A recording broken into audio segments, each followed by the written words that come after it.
চাচা, আমাকে ছাড়ুন। আমি আর পারছি না, আমার খুব ব্যথা হচ্ছে। আপনার মেশিন অনেক বড়।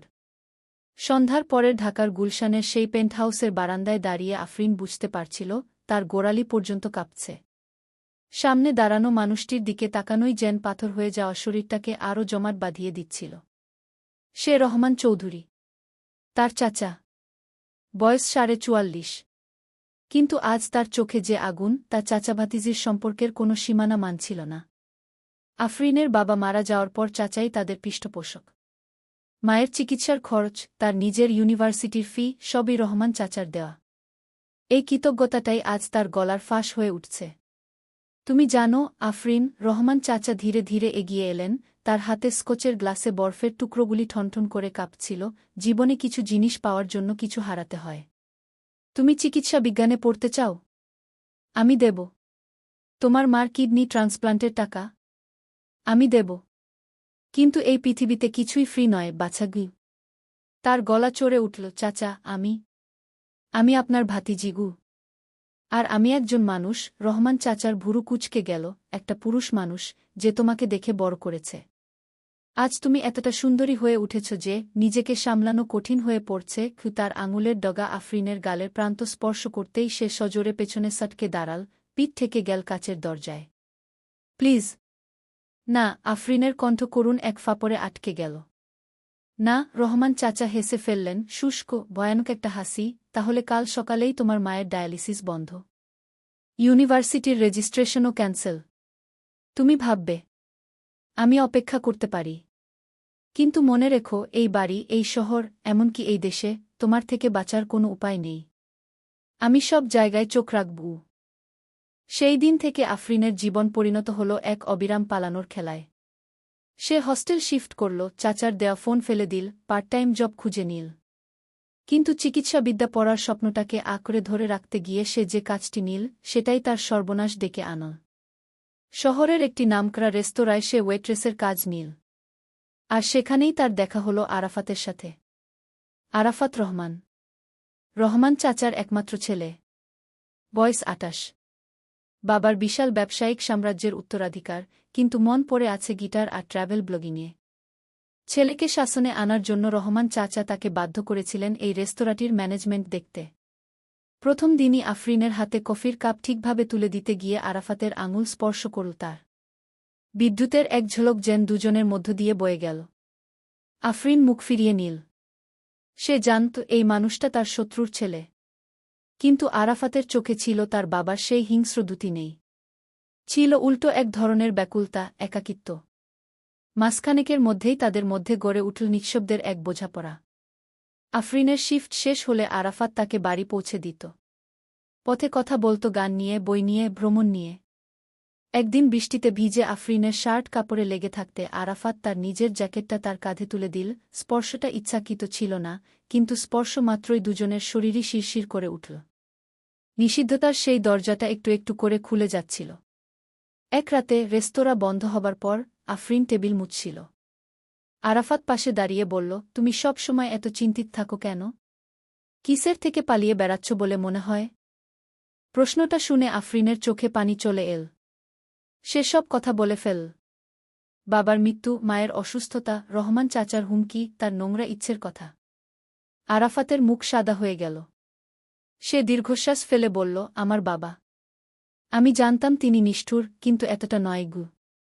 তারপর সে আফরিনের হাত দুটি নিজের হাতে নিয়ে বলল, ভয় পেজো না। আমি আছি গু। ওই স্পর্শ, ওই প্রতিশ্রুতি, এগুলোই আফরিনের জন্য মোহিনী নেশায় পরিণত হল। আরাফাতের সাহচর্য তাকে নিরাপত্তা দিল, কিন্তু সেই সাথে উদ্ভূত হল এক নতুন নিষিদ্ধ সম্পর্ক। তারা পরস্পরের প্রতি আকৃষ্ট হচ্ছিল দিনের পর দিন। এক শনিবার রাতে রেস্তোরাঁর ব্যাকস্টোরে জরুরি অর্ডার সামলাতে গিয়ে তারা একসঙ্গে আটকে পড়ল। বাইরে ঝড় হচ্ছিল। আলো নিভে গেল। অন্ধকারে শুধু তাদের শ্বাসপ্রশ্বাসের শব্দ। আরাফাত তার হাত খুঁজে নিল। প্রথমে স্পর্শটা অনিচ্ছাকৃত ছিল, পরে তা ইচ্ছাকৃত হয়ে উঠল। আফরিন সরে যাওয়ার চেষ্টা করল, কিন্তু পারল না। তার সমস্ত দুঃখ, ভয়, একাকিত্ব, সব যেন এই এক স্পর্শে গলে বেরিয়ে এল। তারা চুম্বন করল। তা ছিল তীব্র, ক্ষুধার্ত, নিষিদ্ধ। তার বাবার ছায়া যেন সেই অন্ধকার ঘরে মিশেছিল, আরও উত্তেজনা বাড়িয়ে দিচ্ছিল। সম্পর্ক গোপনে এগোতে লাগল। আরাফাত আফরিনের মায়ের চিকিৎসার খরচ দিতে শুরু করল বাবার অজান্তে। তারা মনে করত খুব সতর্ক। কিন্তু রহমান চৌধুরীর চোখ এড়ানো সত্যিই কঠিন ছিল। একদিন আফরিন যখন আরাফাতের গাড়ি থেকে নামছিল তার হস্টেলের সামনে, দূরে পার্ক করা একটি ব্ল্যাক কার থেকে কেউ তাদের ছবি তুলে নিল। পরের দিন সকালে আফরিনের ফোনে একটি অজানা নম্বর থেকে মেসেজ এল। শুধু একটি ছবি, সে আর আরাফাতের চুম্বনের ছবি, রেস্তোরাঁর ব্যাকস্টোরে তোলা। তার নিচে লেখা, তুমি আমার ছেলেকেও তোমার নেশায় ডুবিয়েছ। চতুর মেয়ে। এখন দেখি কে তোমাকে বাঁচায়। মেসেজ আসার 10 মিনিটের মাথায় হস্টেলের প্রভোস্ট তাকে ডেকে পাঠালেন। চাকরি চলে গেছে অনৈতিক আচরণের অভিযোগে।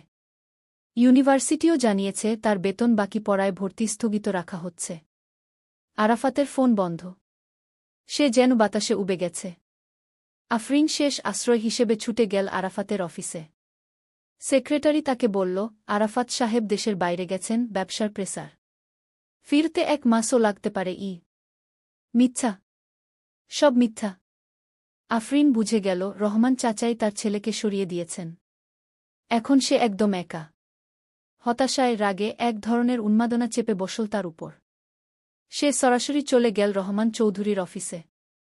রিসেপশনিস্ট তাকে থামাতে চাইলে সে ধাক্কা দিয়ে ভেতরে ঢুকে পড়ল।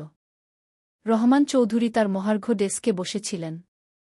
আফরিনকে দেখে তার মুখে এক নির্মম হাসি ফুটে উঠল। অভিমন্যু এসে পড়েছে চক্রব্যূহের ভেতরে। তিনি বললেন শান্ত গলায়, এবার পথ দেখো গো। আপনার ছেলেকেও আপনি ঠকালেন। আফরিনের গলায় চির ধরে আসছিল, তাকে কোথায় রেখেছেন? সে নিরাপদ জায়গায় আছে। কিছুদিন বাইরে থেকে আসবে নতুন মানুষ হয়ে। তোমার মতো নেশা কাটানোর জন্য দূরত্বই সবচেয়ে ভালো ওষুধ। তিনি উঠে দাঁড়ালেন। আর তুমি? তুমি এখন কি করবে? কোনো কাজ নেই, পড়ালেখা বন্ধ, মায়ের চিকিৎসা বন্ধ। তুমি তো জানো পথটা। শুধু আমাকে বলতে হবে। হ্যাঁ গো। তিনি এগিয়ে এলেন। আফরিন পিছিয়ে গেল। পিঠ থেকে গেল দেয়ালে। পালানোর কোনো রাস্তা নেই। রহমান চৌধুরীর হাত বাড়াল তার দিকে। সেই স্পর্শের আগে আফরিনের মাথায় বিদ্যুতের মতো খেলে গেল একটাই কথা, সে হার মানবে না। কখনোই না। ঠিক সেই মুহূর্তে অফিসের দরজা ধাক্কা লাগার শব্দে ভেঙে পড়ল। দরজায় দাঁড়িয়ে ছিল আরাফাত। তার চোখ লাল, পোশাক অপরিচ্ছন্ন, কিন্তু চোখে দিতা। সে দৃশ্য দেখে রহমান চৌধুরী থমকে দাঁড়ালেন। বাবা থামো। আরাফাতের গলায় পরিষ্কার নির্দেশ, আমি সব জানি। তোমার লোকেরা আমাকে কাল সিঙ্গাপুর প্লেনে তুলে দিয়েছিল। আমি নেমে গিয়েছি। ফিরে এসেছি গু। তুই কি বলতে চাস? রহমান চৌধুরীর গলায় রাগ। আমি বলতে চাই, তোমার সেই ছবি, হুমকি, চাপ, এসবের একটা কপি আমার কাছে আছে। আর আছে আমাদের একজন পারিবারিক বন্ধুল অ্যাডভোকেট সালমান ভাইয়ের কাছে। তুমি আফরিনের দিকে আর 1 ইঞ্চি এগিয়ে গেলে সবকিছু পুলিশ আর মিডিয়ায় চলে যাবে। তোমার সম্মান, ব্যবসা, সব। কক্ষে নিস্তব্ধতা নেমে এল। রহমান চৌধুরীর মুখ বিকৃত হয়ে উঠল। তিনি তার ছেলের দিকে তাকিয়ে রইলেন, যে আজ প্রথমবারের মতো তার বিরুদ্ধে দাঁড়িয়েছে। আরাফাত এগিয়ে গিয়ে আফরিনের হাত ধরে বলল, চলো এখান থেকে বের হয়ে যাই। তারা অফিস থেকে বের হয়ে এল। লিফটে নেমে আসতে আসতে আফরিনের গা কাঁপছিল। বাইরে রাস্তায় দাঁড়িয়ে সে আরাফাতের দিকে তাকিয়ে বলল, তোমার বাবার সাথে সম্পর্ক নষ্ট করে দিলাম আমি। তুমি কিছু নষ্ট করনি। আরাফাত তাকে থামিয়ে দিল, ওটা অনেক আগেই নষ্ট হয়ে গিয়েছিল। আজ শুধু প্রকাশ পেল। আফরিন জানে যুদ্ধ এখনও শেষ হয়নি। রহমান চৌধুরী এমন মানুষ নন যে সহজে হার মানবেন। কিন্তু আজ এই প্রথম সে নিঃশ্বাস নিতে পারছে। আরাফাতের হাতটি তার হাতের মুঠোয় শক্তভাবে আছে। নিষিদ্ধ প্রেমের এই যাত্রাপথ ভয়ঙ্কর, কিন্তু সে একা নয়। আফরিন মুখ বাড়াল আরাফাতের দিকে। তাদের ঠোঁট মিলে যাওয়ার আগ মুহূর্তে সে নিজেকে প্রশ্ন করে, এই সংগ্রামে জেতা কি সম্ভব? নাকি এই নেশা তাদের শেষ পর্যন্ত ধ্বংসের দিকেই টেনে নিয়ে যাবে? শ্রোতাদের জন্য প্রশ্ন, আপনি কি মনে করেন আফরিন ও আরাফাতের এই নিষিদ্ধ প্রেমের পরিণতি কি হবে?